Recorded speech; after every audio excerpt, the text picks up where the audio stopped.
ಎಲ್ರಿಗೂ ನಮಸ್ತೆ. ಅದು ತಪ್ಪು ನನ್ನಿಂದ ಅವಾಗ ಆಗ್ತಾನೆ ಇರುತ್ತೆ. ಸೊ ಅದು ಮತ್ತೆ ಏನು ತಪ್ಪು ಮಾಡೋದಂತ ಜ್ಞಾಪಿಸ್ಕೊಳಕ್ಕೆ ಅವನ್ನ ಕೇಳಿರ್ತೀನಿ ಅಷ್ಟೇ. ಬಟ್ ನನಗೆ ಬ್ಯಾಚುಲರ್ ಪಾರ್ಟಿ ಸಿಕ್ಕಿದ್ದು ಅಥವಾ ನನಗೆ ಅವಕಾಶ ಬಂದಿದ್ದು ರಿಷಬ್ ಮಾಡಬೇಕಿತ್ತು ಈ ಪಾತ್ರ ಫಸ್ಟು. ಸೊ ಎಲ್ರಿಗೂ ಗೊತ್ತಿರುತ್ತೆ ಅದು. ಆ್ಯಂಡ್ ಕಾಂತಾರ ಹಿಟ್ ಆದಮೇಲೆ ಆ ಕಡೆ ಈ ಥರದ್ದು ಮಾಡೋಕ್ಕಾಗಲ್ಲ, ಈಗ ಬೇರೆದು ಮಾಡಬೇಕು ಅಂತ ಆ ಕಡೆ ಹೋಗಿದ್ದೆ. ಆ್ಯಂಡ್ ರಿಷಬ್ಗೆ ತುಂಬ ಥ್ಯಾಂಕ್ಸ್. ಒಂದು ಒಳ್ಳೆ ಸಿನಿಮಾ ಮಾಡಿದ್ದು ಕಾಂತಾರ ಅಂತ. ನನಗೆ ಬ್ಯಾಚುಲರ್ ಪಾರ್ಟಿಲಿ ಅವಕಾಶ ಸಿಕ್ತು. ಆ್ಯಂಡ್ ಅಭಿ ರಕ್ಷಿತ್ಗೆ ಇವಾಗಲೇ ಹೇಳಿದ್ದು, 4-5 ಸಲ ಮೀಟ್ ಮಾಡಿದ್ರು. ಇವಾಗಲೇ ನಾನೇ ಹೇಳಿದ್ದು ನನ್ನ ಫೇವ್ರೆಟ್ ಆ್ಯಕ್ಟರ್ ಅಂತ ಬೇರೆ ಹೇಳಿಲ್ಲ. Thank you so much.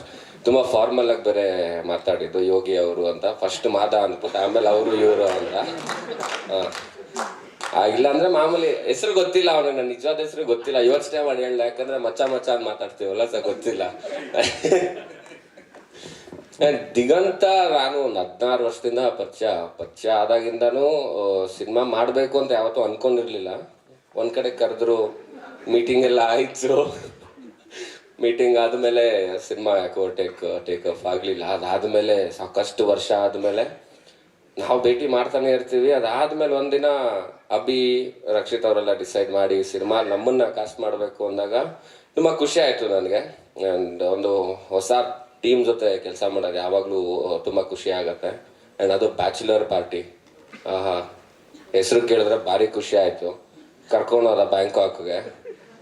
ಒಂದಷ್ಟು ದಿನ ಕೆಲಸ ಮಾಡಿದ್ವಿ. ನಿದ್ದೆ ಮಾಡೋಕ್ಕೆ ಅವಕಾಶ ಮಾಡಲಿಲ್ಲ ನಮ್ಮ ಡೈರೆಕ್ಟ್ರು ನಮಗೆ. ಅಂದರೆ ಅಷ್ಟು ಕೆಲಸ ಮಾಡಿದ್ರು.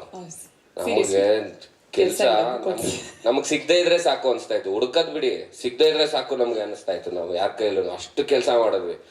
ಇಷ್ಟು ವರ್ಷ ಸಿನಿಮಾ ಮಾಡಿರೋದ್ರಲ್ಲಿ ಇಷ್ಟೊಂದು ಹಾರ್ಡ್ ವರ್ಕ್ ಹಾಕಿ ಕೆಲಸ ಮಾಡಿದಂಥ ಸಿನಿಮಾ ಬ್ಯಾಚುಲರ್ ಪಾರ್ಟಿ. ನಮ್ಮ ಪ್ರೊಡ್ಯೂಸರ್ ಭಯ ಇಟ್ಟು ಕಲಿಸಿದ್ದಾರೆ ನಮ್ಗೆ ಇಲ್ಲಿಂದ. ವಿಟಿ ನ್ಯೂಸ್ ಕನ್ನಡ, ಸಾಮಾಜಿಕ ಬದಲಾವಣೆಗಾಗಿ. ಇನ್ನಷ್ಟು ಸುದ್ದಿಗಳಿಗಾಗಿ ನಿಮ್ಮ ವಿಟಿ ನ್ಯೂಸ್ ಕನ್ನಡವನ್ನು ಲೈಕ್, ಶೇರ್, ಸಬ್ಸ್ಕ್ರೈಬ್ ಮಾಡೋದು ಮರಿಬೇಡಿ.